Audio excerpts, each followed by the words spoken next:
हाँ जी दोस्तों, क्या हाल चाल है, कैसे हैं आप लोग। उम्मीद करता हूँ सब खैरियत से होगा। वेल दोस्तों, क्या आप जानते हैं वो कौन सा शहर है जिसे स्वीट सिटी का दर्जा दिया गया है और जहाँ ना हिंदू अलग है और ना ही मुस्लिम सभी एक हैं। दोस्तों, हम बात कर रहे हैं बिहार के सबसे खास शहर मुजफ्फरपुर की, जिसे लीची का प्रदेश भी कहा जाता है। तो बिना देरी के चलिए शुरू करते हैं आज की ये रोचक वीडियो। लेकिन वीडियो को शुरू करने से पहले अगर आप इस चैनल पर नए हैं तो प्लीज सब्सक्राइब कर लीजिए। चलिए बिना टाइम वेस्ट किए आज का ये सफर शुरू करते हैं। दोस्तों, मुजफ्फरपुर शहर को बिहार का नामी ग्रामी शहर कहा जाता है। ये शहर बिहार के दबंग शहरों में भी गिना जाता है। इस शहर की सुंदरता की जितनी तारीफ की जाए उतनी कम है। इसे देखने दूर दूर से लोग आते हैं। यहाँ के टूरिस्ट प्लेसेस अपनी एक अनोखी दास्तान बयां करते हैं। इस शहर में हिंदी और उर्दू भाषा के साथ साथ भोजपुरी, मैथिली, मगही, अंगिका और बज्जिका भाषा भी बोली जाती है। आपको बता दें, इनमें से बज्जिका भाषा मुजफ्फरपुर के साथ साथ बिहार के दूसरे हिस्सों में भी बोली जाती है, जिसमें वैशाली, समस्तीपुर और सीतामढ़ी जैसे शहर शामिल हैं। अब बात अगर मुजफ्फरपुर के क्षेत्रफल की करें तो ये लगभग 3172 स्क्वायर किलोमीटर के क्षेत्रफल में फैला हुआ है। इस खूबसूरत शहर की आबादी लगभग 5,54,000 है, जहाँ 84% लोग हिंदू हैं और हिंदू ही यहाँ का सबसे बड़ा धर्म माना जाता है, जबकि 15.53% लोग मुस्लिम हैं, जो इस्लाम धर्म का पालन करते हैं और इस्लाम को यहाँ दूसरे सबसे प्रमुख धर्म का दर्जा दिया गया है। मुजफ्फरपुर जिला बिहार राज्य का एक महत्वपूर्ण जिला है जो पूर्वी भारत में स्थित है। इसका मुख्यालय मुजफ्फरपुर नगर है और ये जिला बूढ़ी गंडक नदी के किनारे स्थित है। इस शहर में एक से बढ़कर एक खूबसूरत मंदिर से लेकर टूरिस्ट प्लेसेस हैं, जिनके बारे में जितना कहा जाए उतना कम है। मुजफ्फरपुर के बारे में डिटेल में जानने से पहले आइए एक नजर डाल लेते हैं इसके बेहतरीन इतिहास पर। अगर हम इसके शुरुआती इतिहास की बात करें तो उसकी तह तक जा पाना संभव नहीं है, लेकिन टुकड़ों में इसकी जानकारी मिलती है। जैसे प्राचीन समय में मुजफ्फरपुर मिथिला राज्य का अंग हुआ करता था और उस समय से लेकर 1763 तक कई राजाओं ने यहाँ पर अपना शासन चलाया। इसके बाद 1764 ईस्वी में यहाँ की काया पलट की गई, क्योंकि उसके बाद अंग्रेजों ने मुजफ्फरपुर पर आक्रमण करके उसे अपने अधीन कर लिया था। अगर आपने हिस्ट्री पढ़ी होगी तो 1764 के बक्सर की लड़ाई का इतिहास आपने जरूर पढ़ा होगा। बक्सर युद्ध के बाद अंग्रेजों ने भारत के हर हिस्से को अपने कंट्रोल में करना शुरू कर दिया। धीरे धीरे समय का पहिया घूमा और साल आया 1875 का, जहां प्रशासनिक सुविधा के लिए मुजफ्फरपुर जिला बनाया गया। दोस्तों, क्या आप जानते हैं मुजफ्फरपुर का नाम आखिर मुजफ्फरपुर ही क्यों पड़ा? अगर नहीं तो चलिए हम बताते हैं। इस जिले का नाम ब्रिटिश एम्पायर के एक राजस्व अधिकारी मुजफ्फर खान के नाम पर रखा गया था। वेल दोस्तों, शहर का इतिहास केवल राजा महाराजाओं तक ही सीमित नहीं है, बल्कि आजादी की लड़ाई में भी मुजफ्फरपुर का बहुत बड़ा योगदान रहा है। क्रांतिकारी खुदीराम बोस, जुब्बा साहनी जैसे लोगों की ये कर्म भूमि रहा है और ये बात दुनिया बहुत अच्छे से जानती है कि अगर खुदीराम जैसे महान क्रांतिकारी ना होते तो शायद अंग्रेजों को हिला पाना इतना आसान न होता, क्योंकि इन्होंने अंग्रेजों की नाक में दम करके रख दिया था। यही वो स्वतंत्रता सेनानी है जो अपने देश को आजादी दिलाने के लिए फांसी पर भी हंसते हंसते झूल गए और इनके इसी काम की वजह से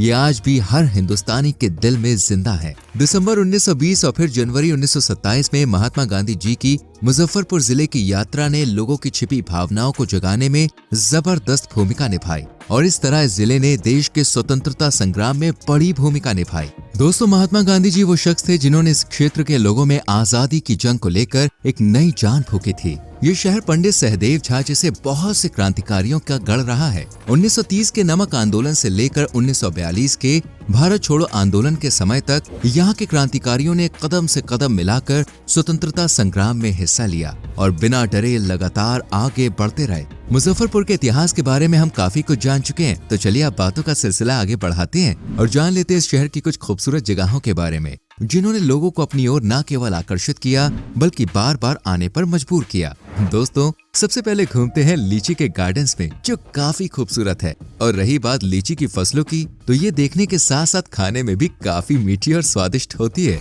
और गर्मियों के मौसम में टूरिस्ट लीची के इन बगीचों को देखने के लिए दूर दूर से आते हैं, क्योंकि यहाँ के पेड़ पूरी तरह से लीची से लदे होते हैं। लीची के बागों से निकलकर आप सीधे जुब्बा साहनी पार्क जा सकते हैं। नाम से शायद आप समझ गए होंगे कि इसका नाम स्वतंत्रता सेनानी जुब्बा साहनी जी के नाम पर रखा गया है। यहाँ का माहौल काफी शांत है और यहाँ पे आपको अनोखे पेड़ पौधे, मखमली घास देखने को मिल जाएगी। बाकी खूबसूरती अपनी एक अलग ही कहानी बयां करती है, जिसका नजारा आप शाम होते ही देख सकते हैं। इस पार्क को इस तरीके से बनाया गया है कि घंटों बैठकर आप यहाँ के नजारों का आनंद ले सकते हैं। इस पार्क में आपको फव्वारा देखने को मिल जाएगा जो बहुत सुंदर है। इस पार्क में आपको अमर शहीद जुब्बा साहनी जी की मूर्ति भी देखने को मिल जाएगी। इसके अलावा और भी शहीदों के नाम यहाँ पर लिखे गए हैं। रामचंद्र शाही संग्रहालय मुजफ्फरपुर का एक मुख्य संग्रहालय है। ये म्यूजियम मुजफ्फरपुर में अमर शहीद जुब्बा साहनी पार्क के पास में ही बना हुआ है। इस म्यूजियम में आपको एक से बढ़कर एक अद्भुत चीजों का कलेक्शन देखने को मिल जाएगा। ये म्यूजियम 10:30 बजे से 4:30 बजे तक खुला रहता है। संग्रहालय में देश विदेश के सिक्के, मूर्तियां, अस्त्र शस्त्र, देश विदेश के डाक टिकट, करेंसी नोट,